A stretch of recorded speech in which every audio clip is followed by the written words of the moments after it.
শ্রীল প্রভুপাদ একটা প্রবচনে বলেছেন, একটা শিশু যখন মাতৃগর্ভে অত্যন্ত অসহায় অবস্থায় থাকে তখন সে মুক্তির জন্য প্রার্থনা করে এবং প্রতিজ্ঞা করে যে সে গর্ভ থেকে বেরিয়ে সে পরমেশ্বর ভগবানের পূজা করবে। সংকটের সময় ভগবানকে স্মরণ করা প্রত্যেকটা জীবের স্বভাব, কারণ সে সর্বদা ভগবানের সাথে সম্পর্কিত।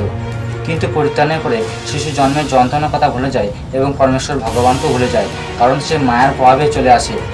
তাই প্রত্যেক শিশুর মধ্যে সুপ্ত ঐশ্বরিক চেতনাকে জাগ্রত করা প্রত্যেক পিতামাতার কর্তব্য। এই ভিডিও দেখার জন্য আপনাদের সকলকে অসংখ্য ধন্যবাদ। জগৎগুরু শ্রীল প্রভুপাদ কি জয়। হরে কৃষ্ণ।